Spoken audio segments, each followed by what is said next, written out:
My name is Lucas.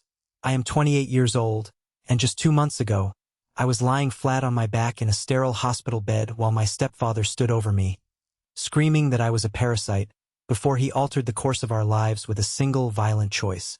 The emergency room at 4 in the morning is a place stripped of all pretense. The fluorescent lights overhead hummed with a low, vibrating drone that seemed to drill straight into my temples. My abdomen felt like it had been carved open with a dull blade, which, in a medical sense, it practically had been. My appendix had ruptured less than 24 hours prior, spilling toxins into my body and forcing the surgeons to slice through muscle and tissue to save my life. The anesthesia was still wearing off, leaving a heavy, metallic fog in my brain and making my limbs feel like poured concrete. Every single breath pulled at the fresh stitches holding my side together, a sharp, white-hot reminder of how close I had come to the edge. I was staring at the ceiling, trying to count the tiny, irregular dots on the acoustic tiles just to keep from focusing on the throbbing agony in my gut, when the heavy wooden door to my room swung open. It did not click or slide.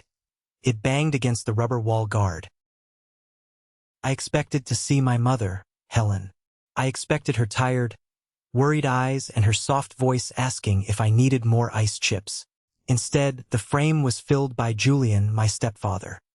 He did not look like a man who had rushed to the hospital out of concern. His posture was stiff, his jaw clamped shut so tightly that the muscles along his hairline were twitching. He adjusted the cuffs of his expensive jacket, stepped into the room, and closed the door behind him with a deliberate, heavy thud. He did not ask how the surgery went. He did not ask what the doctor had said. He marched straight to the edge of my bed, his leather shoes clicking loudly on the linoleum floor, and glared down at me with an intensity that made the cold air in the room feel even more freezing. He started talking about bills before his shadow even crossed my face. He spoke about the cost of the deductible, the missed shifts at the retail hardware store where I worked during the day, and the delay on the software freelance contracts I took on at night. He claimed that my sudden medical emergency was an act of supreme selfishness, a convenient excuse to slack off and let the rest of the household shoulder the financial weight. I looked up at him, my vision slightly blurred from the pain medication. I tried to keep my voice steady, though my throat felt like sandpaper. I told him very clearly that the surgeon had given strict, non-negotiable orders. I needed 2 weeks of absolute rest. No lifting, no long hours on my feet, no staring at screens for 12 hours straight while my internal organs healed. 2 weeks. That was all I asked for. Julian laughed. It was a short, ugly sound that carried no humor, only deep contempt. He leaned over the guardrail of my bed, bringing his face so close I could smell the stale coffee on his breath. He looked at me and snarled the words that will be burned into my memory for the rest of my days. You better start earning your keep. I blinked, genuinely wondering if the narcotics were making me hallucinate. I pointed weakly to the 4 tower standing beside me, the clear fluid dripping steadily into the back of my bruised hand. I pointed to the monitors tracking my heart rate.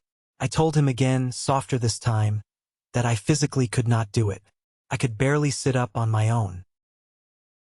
That was when the control broke. It was not an explosive, red-faced scream, but something far more chilling. His features hardened into a mask of pure malice. He muttered that I was pathetic, that I was a dramatic loser who had been faking weakness my entire life just to get out of real work. And then his hand swung backward. The impact was instantaneous and deafening. His palm caught the left side of my jaw with the full force of his weight. The world tilted violently on its axis. The heart monitor beside me began to beep at a frantic, terrified tempo as my body was launched sideways. The momentum tore the 4 lines straight out of the vein in my arm, spraying a fine mist of blood across the white sheets. I tangled in the thin cotton blankets, completely unable to brace myself, and crashed heavily off the side of the bed. The impact with the floor sent an agonizing shockwave straight through my fresh abdominal incision. I felt a sensation like tearing canvas inside my gut. My cheek pressed hard against the freezing, blue and white hospital tiles. The coppery, distinct taste of warm blood immediately flooded my mouth where my teeth had cut the inside of my lip. My hands trembled violently against the cold floor as I tried to get my knees beneath me, but the pain was an absolute wall. I could only gasp for air, my fingers clawing uselessly at the smooth linoleum. Julian did not step back. He stood directly over my crumpled body, his shadow completely blocking out the overhead lights. He looked down at me, his eyes entirely devoid of remorse, and barked a final command. Stop pretending you're weak. But he had miscalculated one crucial thing. In a modern American hospital, you cannot violently assault a patient attached to a telemetry monitor without triggering an immediate response.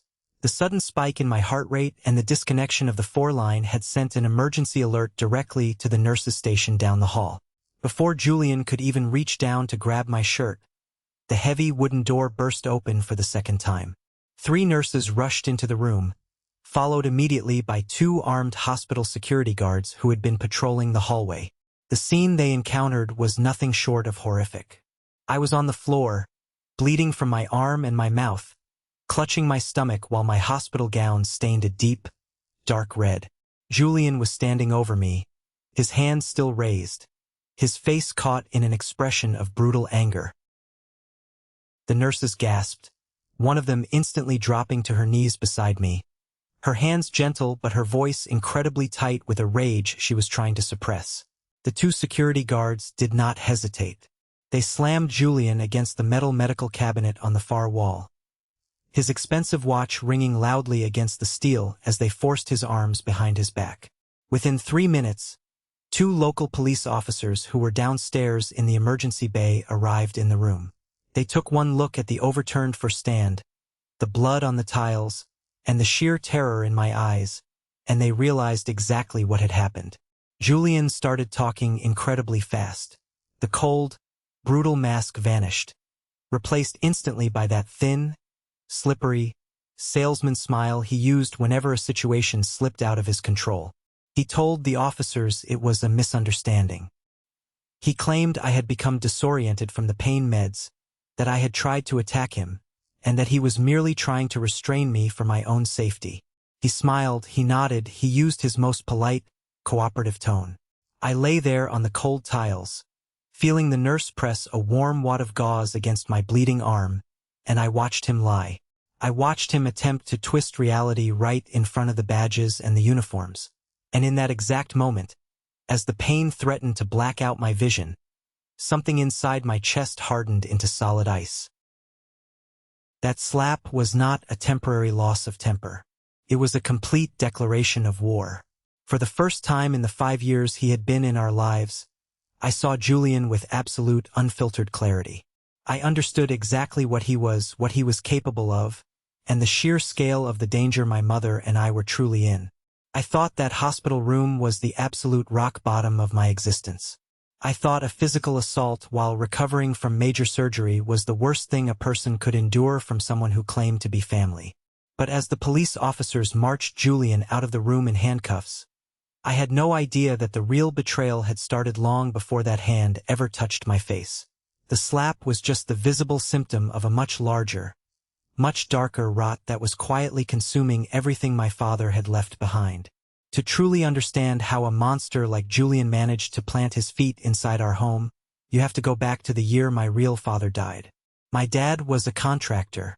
He was a big, broad-shouldered man with calloused hands who believed in 2 things: hard, honest work and protecting his family. He had built our family home with his own 2 hands in a quiet suburb just outside of town. It was a beautiful 2-story house with a wraparound porch and a massive oak tree in the front yard. That house was our pride. It represented every single hour of sweat and dedication my dad had poured into his life. He had paid off the mortgage early, ensuring that no matter what happened in this volatile world, my mother and I would always have a roof over our heads. But then the illness came. It was an aggressive, unforgiving form of cancer that did not care about hard work or family legacies. Over the course of 18 agonizing months, the man who used to lift heavy beams by himself became so frail he could barely lift a glass of water. In America, a prolonged illness does not just take a life. It systematically dismantles a family's financial survival. The insurance company fought us on every single treatment. The experimental drugs cost thousands of dollars a month out of pocket. Every week, a new stack of white envelopes arrived in the mail, each one containing an invoice that quietly drained away the savings account. The college fund my dad had set aside for my future corporate aspirations, and eventually, a significant portion of his 401k. I remember sitting at the kitchen table late at night, watching my mother, Helen, stare at those papers. The light from the single overhead lamp caught the deep lines of exhaustion carved into her face.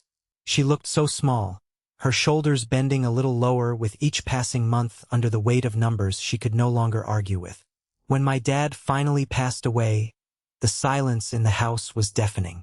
His heavy work jacket still hung on the peg by the front door. His favorite ceramic coffee mug sat untouched on the kitchen counter. The air felt thick with grief, and my mother was entirely unanchored. She had spent nearly 30 years relying on my dad's strength, and suddenly, she was entirely alone in a sea of rising debt and legal notices regarding the estate. That was exactly when Julian materialized. He appeared at our local church just 2 months after the funeral. He was dressed in a sharp, perfectly tailored charcoal suit, his silver hair neatly combed, and he possessed an air of calm, absolute confidence. He did not offer the standard, empty platitudes of sympathy that everyone else did. He didn't say, "I'm so sorry for your loss." Instead, he looked at my mother, spoke in a deep, reassuring baritone, and offered solutions. He claimed to be a retired financial consultant with extensive experience in estate planning and debt consolidation. He told my mother that he could look over the medical bills, deal with the aggressive collectors, and organize the paperwork so that she could finally take a breath and grieve. To a woman drowning in a sea of red ink and overwhelming grief, Julian looked like an angel sent directly from heaven. Within 6 months, he had completely integrated himself into our lives. And before the first anniversary of my father's death had even arrived, he and my mother were married in a small, quiet courthouse ceremony. I remember standing in the living room the day he moved his things in. I watched him carry boxes of his books and clothing through the front door, stepping over the threshold my father had built, acting as if he had always owned the place. He had an efficiency that felt deeply unsettling to me, but I remained silent. My mother was smiling for the first time in a year. Her cheeks had a bit of color back, and she kept repeating how lucky we were to have a man willing to take charge of our mess. I told myself to grow up. I told myself that this was what adulthood required. Compromise, tolerance, and prioritizing my mother's happiness over my own lingering grief. At first, the changes were subtle, almost imperceptible. The Daily Mail no longer accumulated on the kitchen table. Julian set up a private locked office in the spare bedroom down the hall, declaring that he would handle all financial matters from there to save my mother the stress. The utility bills, the property tax notices, the insurance statements, all of it vanished behind that locked door. Whenever I asked my mother about the state of the house or the remaining medical debts, she would simply wave her hand dismissively. "Julian has it completely under control, Lucas," she would say, her voice slightly airy. "He says we don't need to worry about the numbers anymore." But as the months bled into years, I noticed a distinct shift in the atmosphere of our home. It was no longer just Julian in the house. 2 years into the marriage, Julian announced that his mother, Victoria, and his adult son from a previous marriage, Marcus, were experiencing a temporary housing crisis due to an unfortunate real estate investment.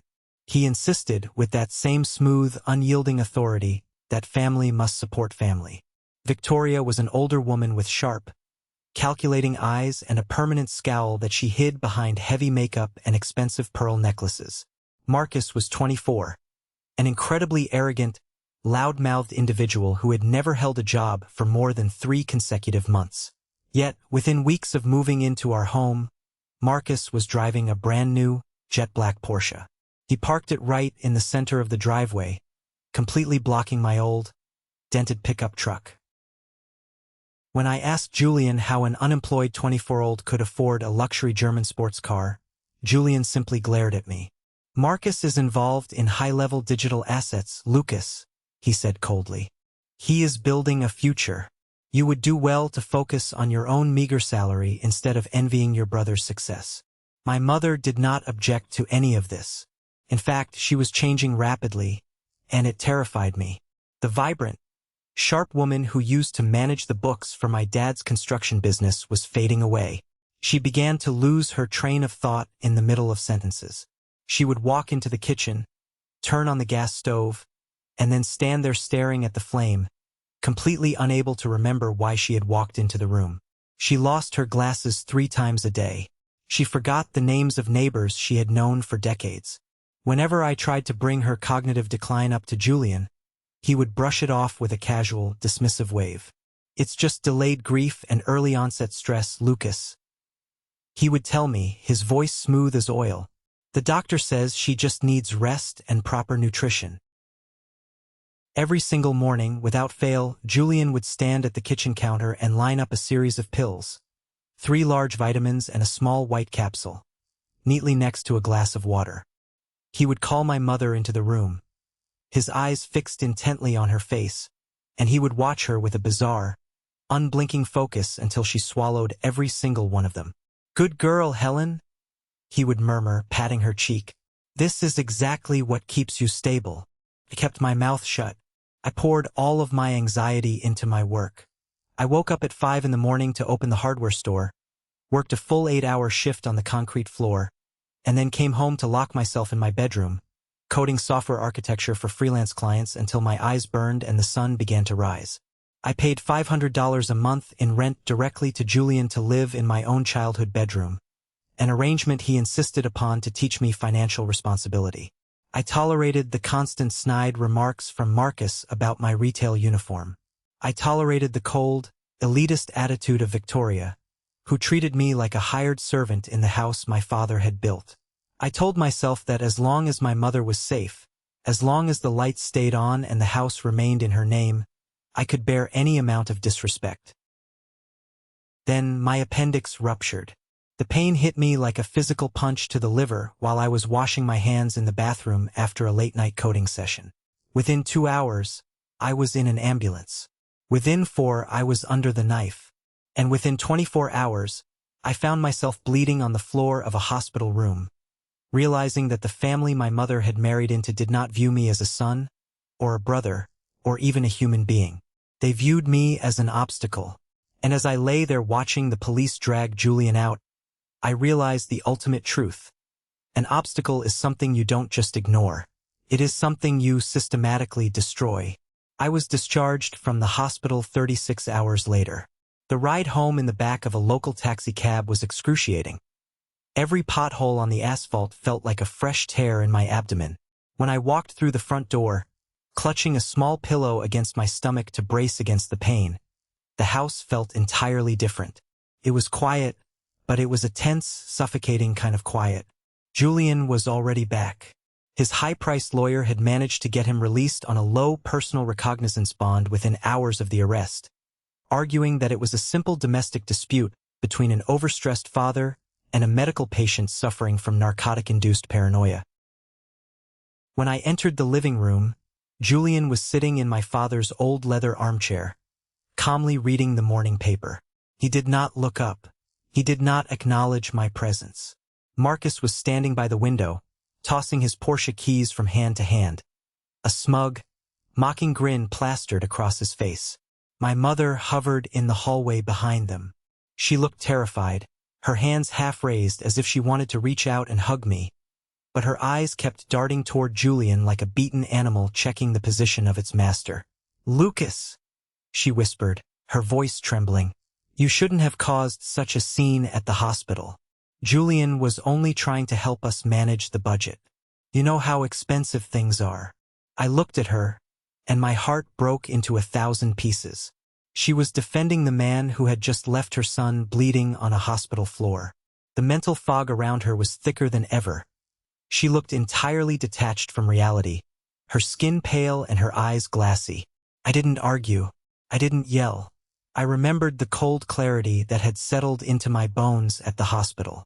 I simply nodded, kept my head down, and slowly limped up the stairs to my bedroom. That night, after the house had gone completely dark, I sat at my small desk and pulled out my wallet.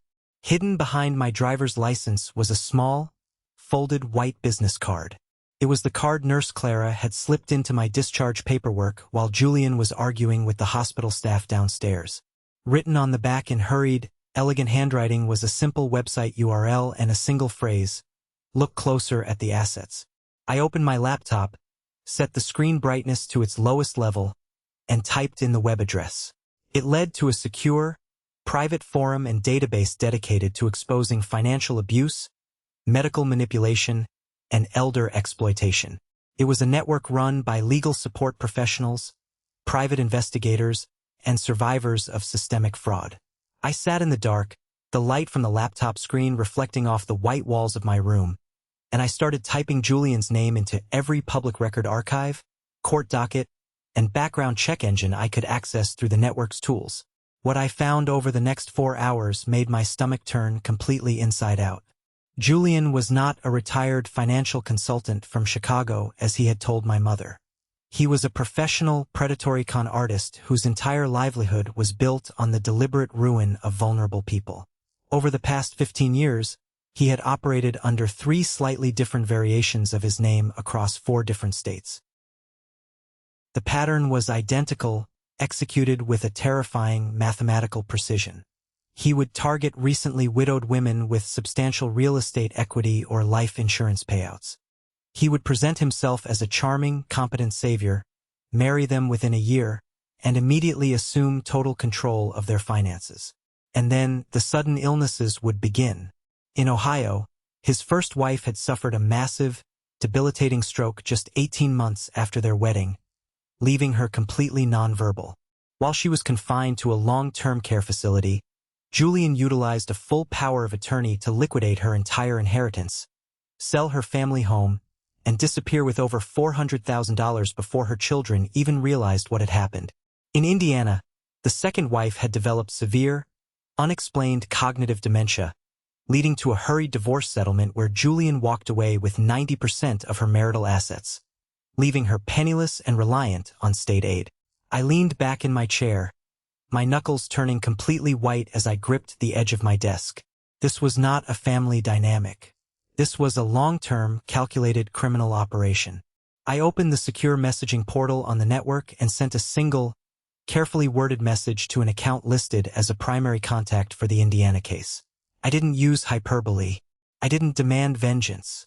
I simply wrote, "My name is Lucas. I am living in Virginia. Julian married my mother 6 years ago. She is currently losing her memory, and he just assaulted me in a hospital bed." The reply came exactly 54 minutes later. It was from a woman named Diana. Her message was short, sharp, and hit me like a physical blow. "You, too? Listen to me very carefully, Lucas. Do not confront him. Do not let him know you know.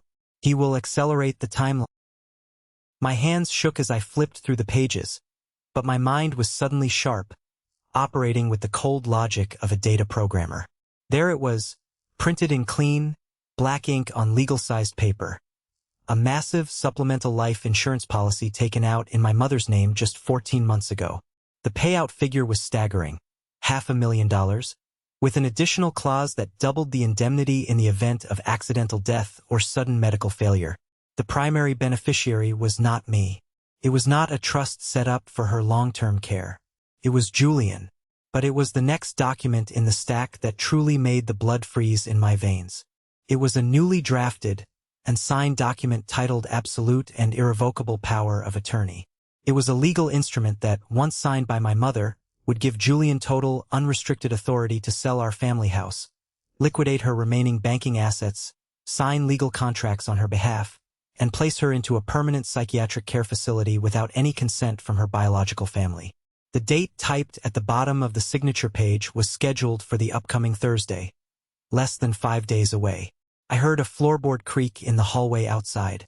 I slammed the folder shut, slid it back into the steel cabinet, and stepped out of the office just as the front door downstairs clicked open. I retreated to the bathroom, turned on the faucet, and splashed freezing water onto my face, staring into the mirror at my own hollow eyes. I thought the worst was over when he hit me at the hospital. I thought that was the absolute peak of his cruelty. I was so incredibly wrong. Julian wasn't just trying to extract rent from me or take over the household bills. He, his mother Victoria, and his son Marcus were systematically preparing to erase my mother from existence, steal the Diane's house, and leave me with absolutely nothing but a mountain of debt and a lifetime of regret.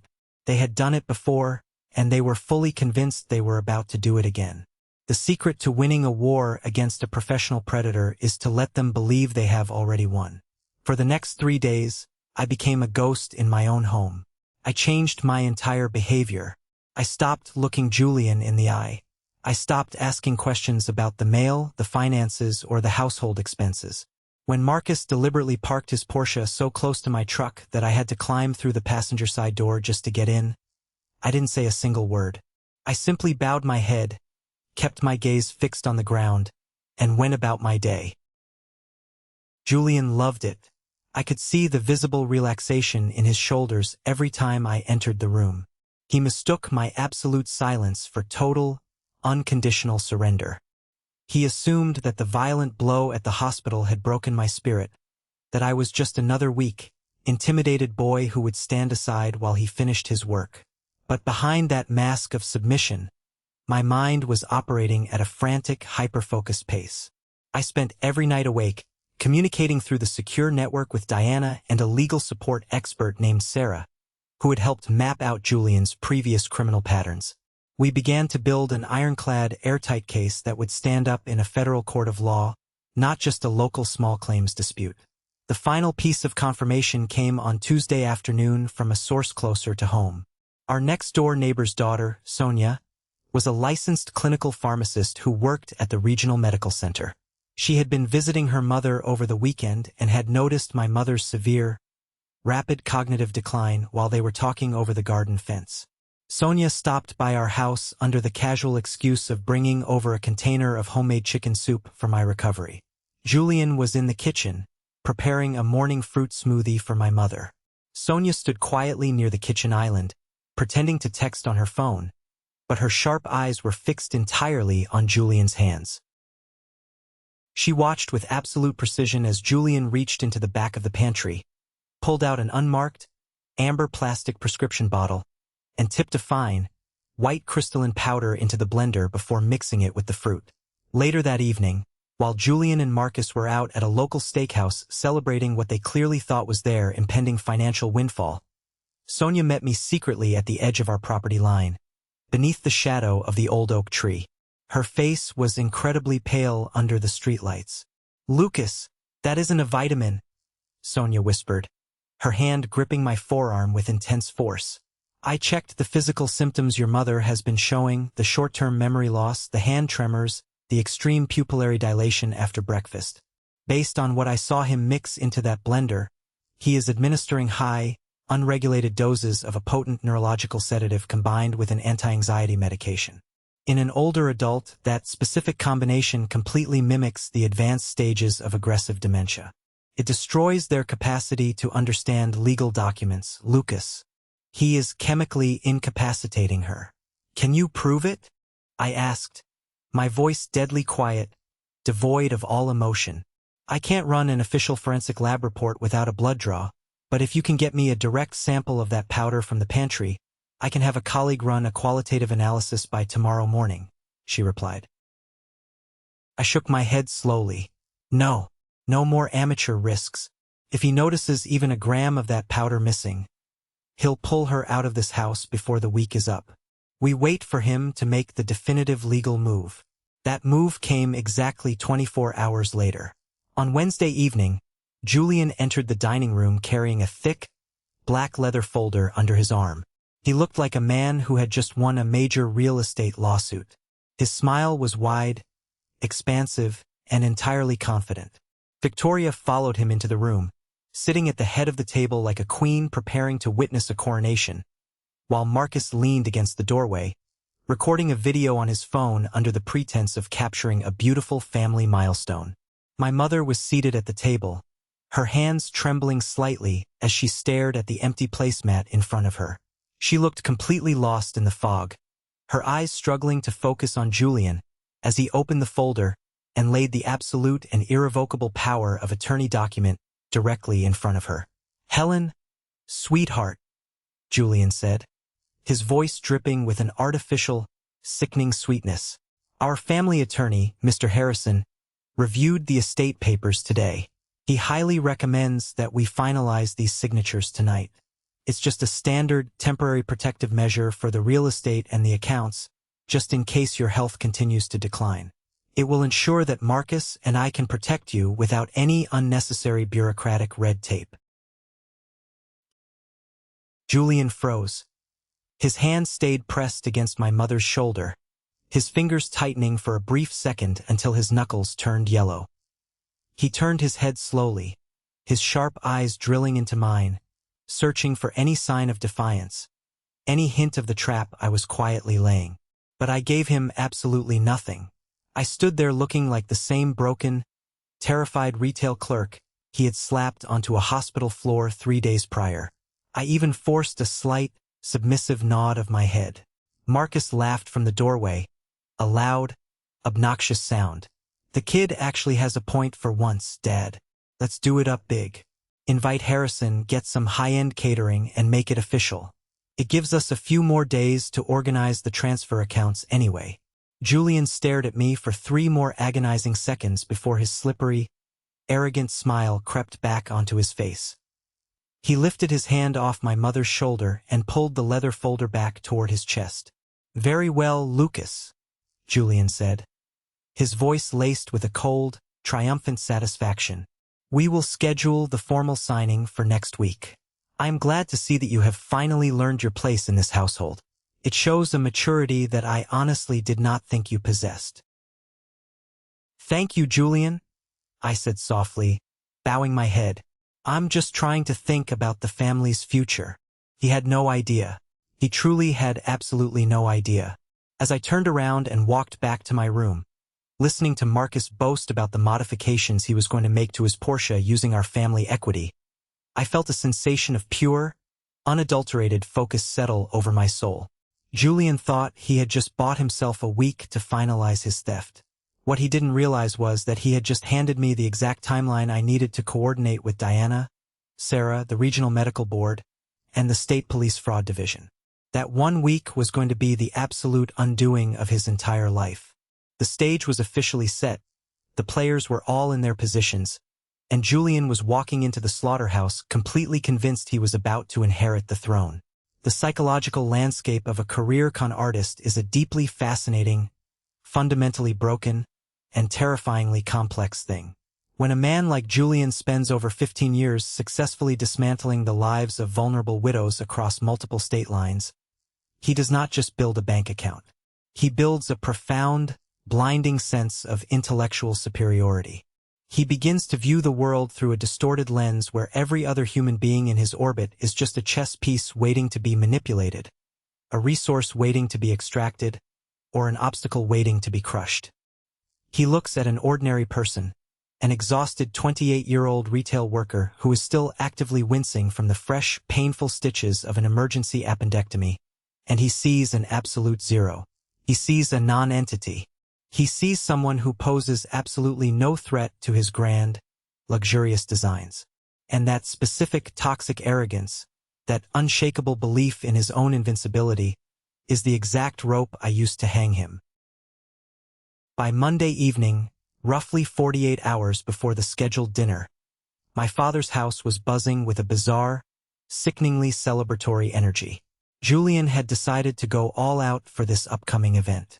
He didn't just invite the dirty estate lawyer, Mr. Harrison, who was already on his payroll. He had managed to secure the attendance of several highly influential local real estate developers, an independent commercial mortgage broker who handled multi-million-dollar portfolios, and a few high-net-worth members of the local country club elite. To Julian, this dinner wasn't just a basic legal signing ceremony for a power of attorney document. It was a victory lap. It was the exact moment he would officially present himself to the wealthy community as the absolute master of our family estate. He was planning to use our fully paid-off house, the acres of land my father had cleared with his own hands, and my mother's remaining liquid assets as a massive leverage point to secure future investments in high-end commercial properties. He was building his empire on the graveyard of my family's peace. Marcus was in his absolute element, basking in the glow of his father's impending theft. He was strutting around the living room like he already owned the entire zip code, treating the house like his personal kingdom. He had taken his custom Porsche to a professional detailing shop that morning, paying for the premium, $500 service with money he had quietly siphoned from my mother's checking account.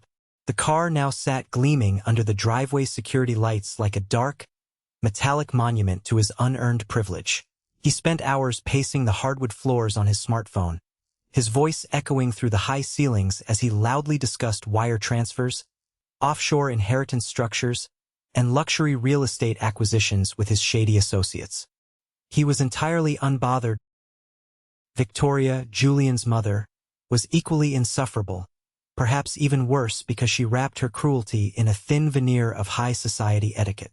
She had taken total dictatorial command of the household arrangements. She ordered high-end catering from the most expensive French restaurant in the county, demanding a menu of beef Wellington, truffle-infused asparagus, and imported wines. She demanded that I spend my entire Tuesday evening setting up the heavy mahogany dining table, treating me like a low-level, incompetent busboy. She made constant snide remarks about my posture, my cheap retail uniform, and my lack of a six-figure salary while I meticulously arranged the sterling silver cutlery and the crystal wine glasses. I did not utter a single word of complaint. I didn't flinch, I didn't argue, and I didn't let a single ounce of resentment show on my face. I simply nodded my head, polished the crystal until it shone flawlessly, and placed every single fork exactly where she demanded.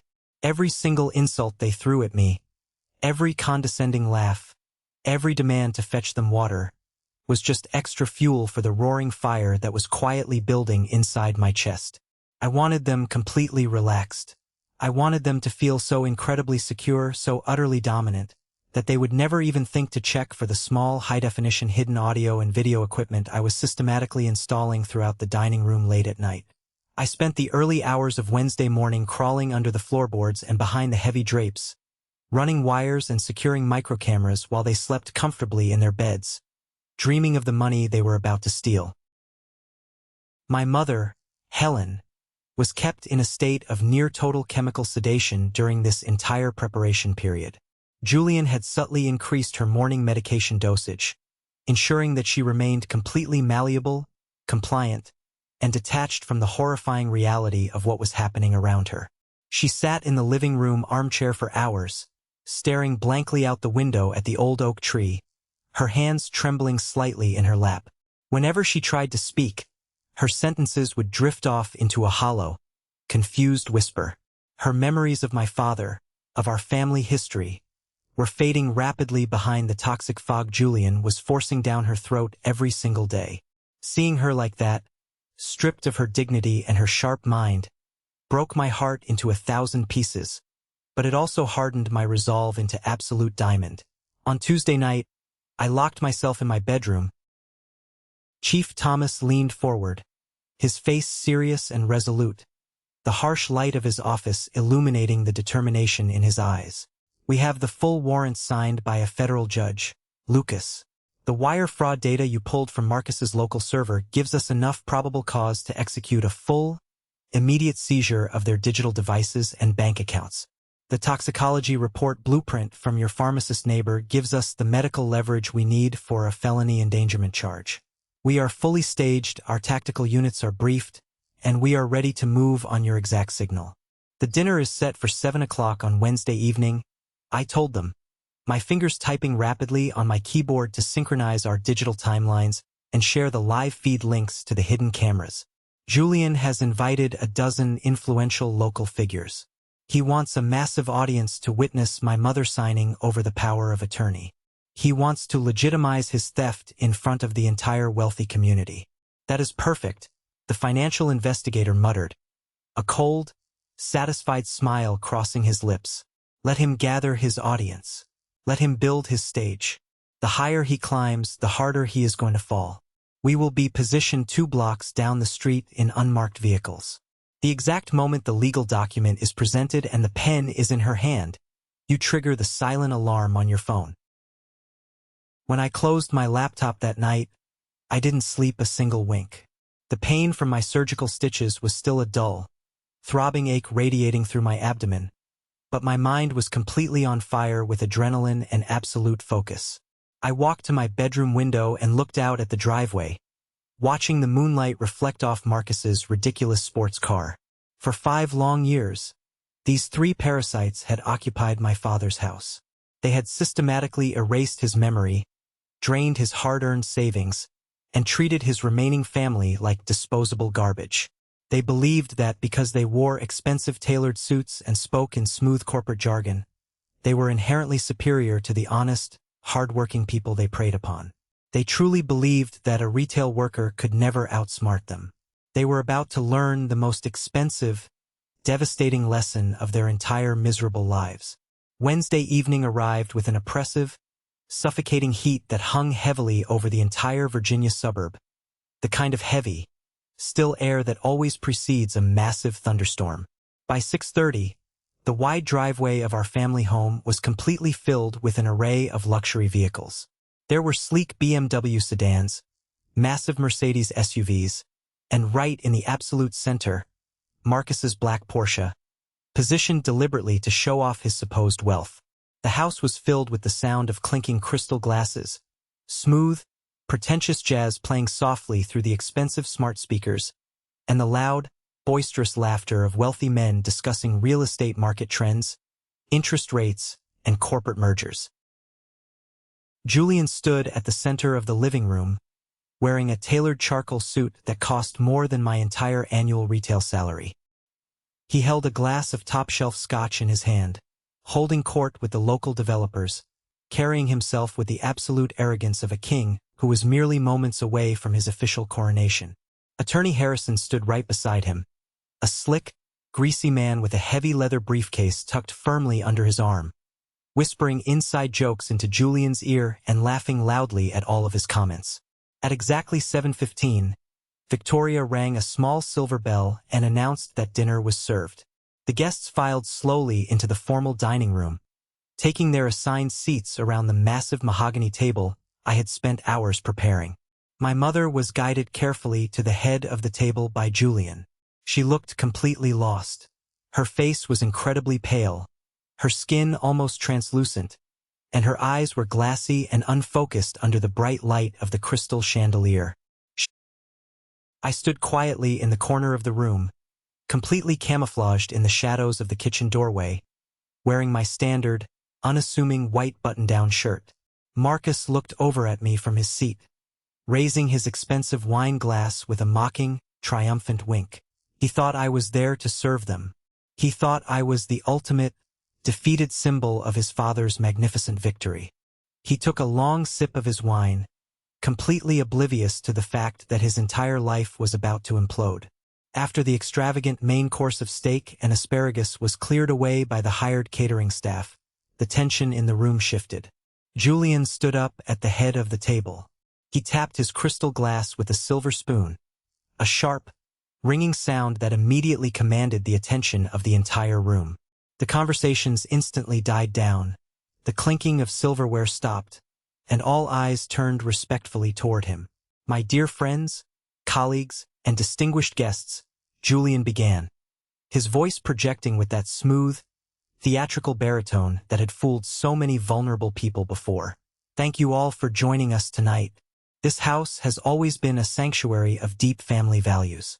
As many of you know, my beautiful wife Helen has been facing some highly challenging health hurdles recently. It has been the absolute greatest privilege of my life to stand by her side, to manage her medical care, and to ensure that her financial legacy remains completely secure for the future. He reached down gracefully, picked up the thick black leather folder that Attorney Harrison had placed on the table, and opened it wide. He revealed the dense, intimidating legal pages of the absolute and irrevocable power of attorney, a document designed to strip my mother of every single right she possessed. Tonight, in front of our closest friends and our trusted family attorney, Helen is going to finalize a protective legal structure that will allow me, alongside my brilliant son Marcus, to officially take total control of the estate's assets, the properties, and the financial investments, Julian announced, his eyes gleaming with an absolute, predatory hunger that he could barely conceal. This will ensure that no matter what medical challenges the future holds, our family's wealth will be managed with absolute professional precision and unwavering care. He walked over to my mother, placed the document directly in front of her on the polished wood, and handed her a heavy gold fountain pen. Just sign right here on the line marked with the yellow tab, "Sweetheart. Let us secure our beautiful future together." My mother looked down at the paper. Her hand was shaking so violently as she gripped the heavy pen that she could barely hold it straight. She looked up at Julian, her voice a fragile, confused whisper that barely carried across the silent table. "Julian, my head hurts so much tonight. The words are blurry. They are dancing on the page. Should Lucas look at this first?" "Lucas doesn't understand complex legal structures, darling," Julian murmured, his voice dropping from a loving husband to a firm, unyielding tone as his fingers tightened aggressively around her frail shoulder, physically pressing her down toward the paper. "Just sign the document, Helen. Please do not keep our important guests waiting." That was the exact, perfect second I pulled my smartphone out of my pocket and pressed the single red button on my screen.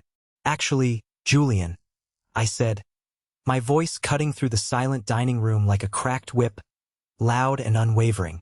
"I think every single person in this room needs to look at those documents very closely before anyone signs anything tonight." Julian froze instantly. His head snapped toward me, his eyes narrowing into slits of dangerous, venomous rage. The charming facade dropped instantly. "Lucas, sit down and keep your mouth shut right now. You are embarrassing your mother in front of our esteemed guests. Return to the kitchen." "I don't think I am the one who should be embarrassed tonight, Julian," I said, walking slowly and deliberately out of the shadows. I stepped directly up to the dining table, reached into my pocket, pulled out the small remote control for the smart home system, and pressed the master power button. Instantly, the smooth jazz music cut out, replaced by a sharp electronic beep. The massive smart television mounted on the dining room wall roared to life. But it didn't display a peaceful screensaver or a booming real estate portfolio. It displayed a high-resolution, full-screen digital presentation of Julian's comprehensive federal criminal profile. It was complete with official police mugshots from Ohio and Indiana under 3 different aliases, alongside his lengthy, documented rap sheet of financial crimes, elder abuse, and insurance fraud. The entire dining room went completely, utterly silent. The tension was so thick you could practically hear the ice melting in the guests' crystal glasses. The wealthy real estate developers stared at the screen, their mouths hanging slightly open. Marcus stood up so fast his heavy wooden chair screeched violently against the floorboards, tipping over backward. "What the hell is this? Turn that garbage off right now, you loser. Keep looking at the screen, Marcus," I said, my voice completely cold, steady, and entirely dominant over the room.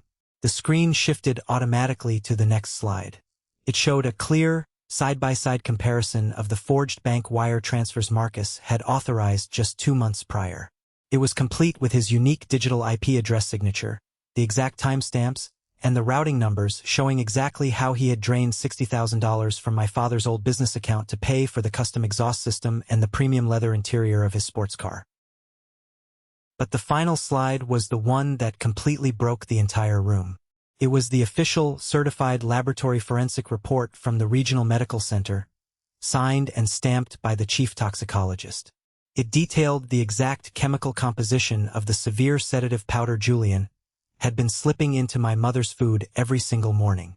And right beside the report, playing on an endless loop, was a high-definition video recording from the hidden camera I had installed in the pantry, clearly showing Julian carefully measuring out the toxic chemical doses while grinning to himself. Julian's face completely drained of color. The blood rushed from his cheeks, leaving him looking like a ghost. The expensive, sophisticated real estate mogul vanished into thin air in a fraction of a second, leaving behind a terrified, cornered animal. He looked around the table at the local developers, at his elite country club friends, but every single one of them was staring at the screen in pure, unadulterated horror. They realized they were looking at a monster. They realized they were sitting at a table funded by blood and poison. Attorney Harrison immediately grabbed his leather briefcase, his hands shaking wildly as he tried to back away from the table toward the hallway. I have nothing to do with this. I was completely unaware of these financial anomalies. I am leaving. Sit down, counselor, I said, pointing the remote control directly at his chest. Your email records coordinating this fraudulent power of attorney are currently being downloaded onto a state police federal server as we speak. You are not going anywhere. Julian looked at me, his jaw trembling uncontrollably. His expensive gold pen dropped out of his hand and rolled slowly across the table, leaving a long, dark streak of black ink across the fraudulent contract he had spent months preparing. He had spent 5 years believing he was the smartest man in the room. He had spent his entire life preying on the weak, completely convinced that the honest, hard-working people of this world were just prey meant for his consumption. He had completely forgotten that a man who has absolutely nothing left to lose but his family's honor is the most dangerous adversary you can ever encounter. Before Julian could even draw a breath to utter another pathetic lie, before he could spin another web of deceit to try and save his crumbling empire, the solid front door of our house was completely obliterated. The heavy oak frame splintered with a deafening crash that shook the walls and rattled the crystal glasses on the table. Chief Thomas and half a dozen heavily armed state police tactical officers surged into the foyer like a tidal wave of righteous fury. Their heavy tactical boots thundered against the hardwood floors, their voices barking clear, non-negotiable commands that echoed forcefully through the high ceilings of my father's house. State police, nobody move. Keep your hands where we can easily see them. Get your hands on the table right now. The formal dining room descended into absolute cold panic. The elite real estate developers and country club guests instantly threw their hands into the air, backing away from the table in sheer terror as officers rapidly surrounded the room, their weapons drawn and focused. Marcus, showing the true, pathetic depth of his cowardice, didn't try to protect his father. He didn't try to stand his ground. He turned and tried to make a frantic dash for the back patio glass door. His face was twisted in a mask of sheer panic, but 2 large tactical officers caught him before he made it 3 steps.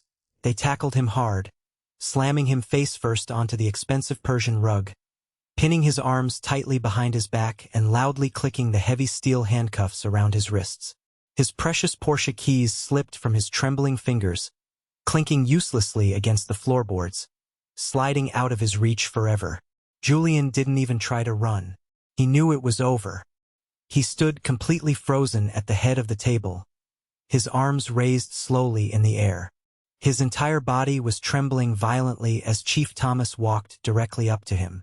The chief didn't show an ounce of respect for the tailored suit. He grabbed Julian by the collar of his expensive jacket, pulled his arms roughly behind his back, and secured the heavy metal restraints around his wrists. The sharp, metallic clicking of those handcuffs locking into place was the most beautiful, satisfying sound I had ever heard in my entire life. It sounded like freedom.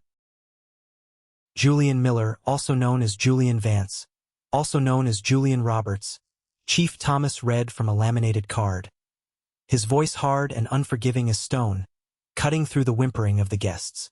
You are under arrest for multiple counts of federal wire fraud, aggravated identity theft, chemical endangerment of an adult, and felony domestic assault.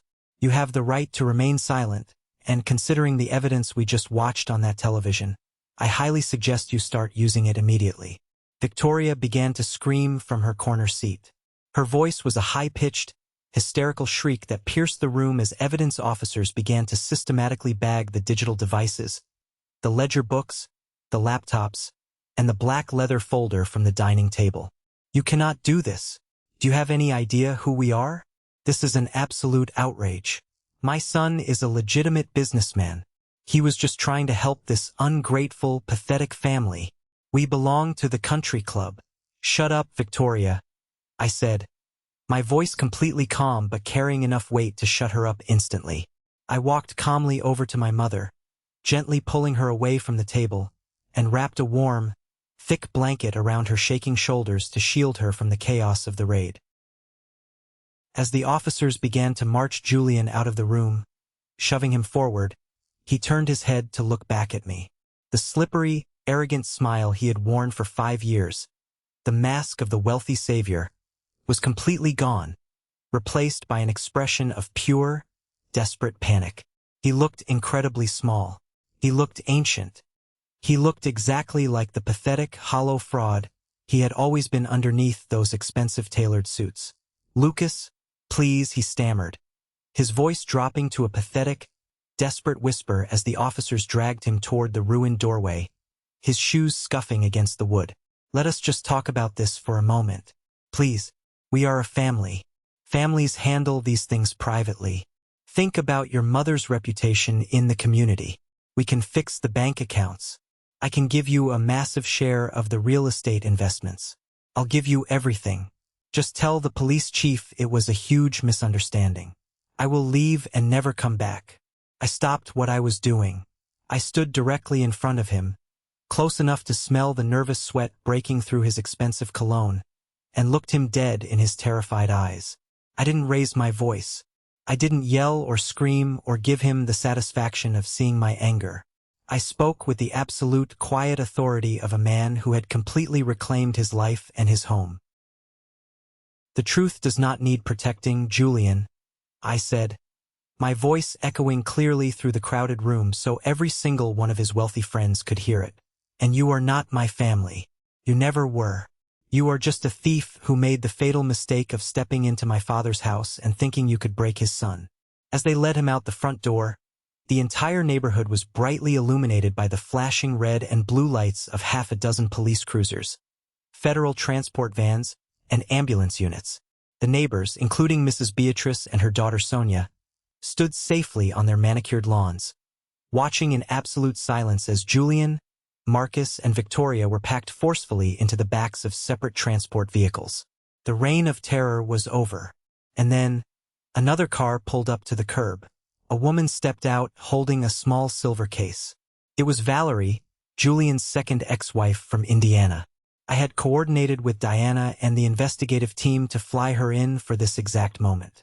She walked straight past the police line, her head held high, and handed the silver case directly to Chief Thomas. Inside was a hard drive containing 5 years of Julian and Victoria's encrypted text messages, fully detailing their premeditated plans to target my mother, drain her accounts, and leave her destitute. The look of sheer terror on Julian's face as he saw Valerie standing there through the window of the police cruiser was the final, absolute nail in his coffin. Right behind Valerie came an advanced medical transport team. They entered the house with gentle, professional hands, speaking softly and reassuringly to my mother. They assessed her vitals, wrapped her in a thermal blanket, and guided her carefully into a mobile medical chair, so they could transport her immediately to the regional medical center for a comprehensive, medically supervised detoxification protocol to flush Julian's poison from her veins. I stood outside on the wide wraparound porch my father had built, breathing in the humid night air, watching the bright tail lights of the police cars disappear down the quiet suburban street. The air felt incredibly lighter. The suffocating, toxic weight that had hung over this property for 5 long years had vanished in a matter of minutes. The parasites had been completely stripped away. Their luxury cars were actively being hooked up to heavy tow trucks by the Asset Forfeiture Division, and their high-priced attorney was currently sitting in the back of a precinct cruiser, desperately trying to call his own lawyer. I leaned heavily against the wooden railing of the porch, pressing my hand against my surgical stitches. My body was still in intense physical pain from the appendectomy and the assault, but for the first time in half a decade, my soul felt completely, entirely free. I had protected my mother. I had saved my father's house. I had proven to myself and to the world that honesty, hard work, and relentless dedication will always triumph over the sophisticated cruelty of any predator. The healing transformation in my mother did not happen overnight. The damage caused by long-term chemical manipulation, psychological abuse, and isolation is profound and deeply ingrained, but once the toxins were completely flushed out of her system by the medical professionals at the regional center, the recovery was nothing short of a miracle to witness. Within 3 weeks of being entirely away from Julian's daily forced medication and Victoria's constant, belittling remarks, the heavy, suffocating fog around her mind began to lift. Her cognitive functions returned with a sharp, vibrant clarity that I hadn't seen since the year my father died. She stopped losing her train of thought mid-sentence. Her physical tremors disappeared completely, allowing her to hold a coffee cup without spilling it. The constant, anxious note of apology that had defined her voice for half a decade faded away, replaced slowly but surely by the steady, independent strength of the woman who had helped my father build his construction business from scratch. She remembered who she was. She remembered her worth. The state and federal prosecutors did not show a single ounce of mercy during the trial. Armed with the ironclad digital evidence I had pulled from Marcus's server, the certified toxicology reports from Sonia's lab, the deeply incriminating encrypted messages Valerie had provided on the hard drive, and the heartbreaking, courageous testimonies of Diana and the other survivors from Ohio and Indiana, the case against Julian was absolutely airtight. Every single attempt his expensive defense lawyers made to control the narrative, to plead temporary insanity, or to manipulate the legal system collapsed instantly under the crushing weight of objective, undeniable facts and a mountain of paper trails. Julian was sentenced to 22 years in a maximum security federal penitentiary for financial exploitation of the elderly, massive wire fraud, and felony chemical assault. The judge explicitly stated that he would not be eligible for early parole. Marcus, the golden child who thought he was untouchable and superior to everyone who worked for a living, was handed an 8-year sentence for his direct involvement in the grand larceny and identity theft. His precious black Porsche was seized by the State Asset Forfeiture Division and auctioned off to the highest bidder to help pay back the staggering medical debts Julian had stolen from my mother's accounts. Victoria, who tried to play the role of an innocent, confused old woman, was placed in a strict state-monitored facility, and all of her remaining assets were aggressively liquidated to cover the legal restitutions mandated by the court. Today, exactly 6 months after that fateful dinner, our house belongs to us again in every sense of the word. The heavy brass locks Julian installed to hide his crimes have been completely removed from the office doors, leaving only the beautiful, original wood my father chose when he built the place. The windows are thrown wide open every single morning, letting the clean, fresh Virginia air fill the rooms where silence, tension, and fear used to live. The household bills are spread out on the kitchen table once more, no longer hidden in locked cabinets, no longer mysterious or weaponized to make us feel incompetent. It is overwhelming to rebuild our financial lives from nearly zero, to navigate the complex web of credit repairs and legal fees, but it is honest work. It is ours, and no one can ever take it from us again. I went back to work slowly, choosing different hours and completely shifting my life's priorities. I realized that my experiences had given me a unique perspective, so I utilized my software architecture skills to officially partner with Sarah, Diana, and Valerie. Together, we founded a nonprofit organization and developed advanced, open-source digital security systems designed specifically to help elderly and vulnerable individuals protect their estate structures from predatory legal manipulation. I started volunteering my weekends at local community centers, hosting seminars and training families on how to recognize the early, subtle signs of financial coercion, medical isolation, and emotional abuse that we had missed for so long. I do this not because I am completely fearless, but because I know exactly how terrifying the silence feels when you are trapped in your own home, convinced that no one will ever believe you. Yesterday evening, as the sun was going down, my mother hung a brand new photograph in the center of the main hallway. It is a simple, beautifully framed picture of just the two of us standing beneath the old oak tree in the front yard, the warm summer sun setting behind the roof of the house. There are no explanations needed. There are no shadows hiding in the corners. There are no predators lurking in the background pretending to be saviors while holding a knife behind their backs. For the first time in my entire adult life, the future feels quiet in the absolute best way possible. I am telling you this incredibly personal, painful story today because family betrayal doesn't always look loud or violent at first. It rarely starts with a dramatic slap in a hospital room. Sometimes it looks exactly like help. Sometimes It sounds like an organized, financial solution wrapped in deep, protective concern for your well-being. It takes a terrifying, methodical layout of control to wear a person down without leaving a single obvious mark on their skin. But it only takes one single moment of absolute clarity, one firm refusal to remain silent, to completely change the course of your history and take your power back from those who wish to consume it. If my story felt familiar to you today, if you recognize the subtle patterns of control in your own life or the life of someone you love deeply, please remember this absolute truth. You are never alone. It is never too late to draw an absolute, unyielding line in the sand, gather your evidence, and demand the respect and freedom you deserve. Have you ever faced something similar with your own family? Have you ever had to stand up against the people closest to you just to protect your sanity, your inheritance, and the people you love from being destroyed? Share your story in the comments below. Let us build a community where silence is no longer an option, and where predators can no longer hide in plain sight behind expensive suits and fake smiles. And don't forget to hit the like button and subscribe to the channel so you don't miss our next journey toward healing, justice, and truth. Take care of yourselves out there, trust your instincts, and never let anyone make you feel like a guest in your own life.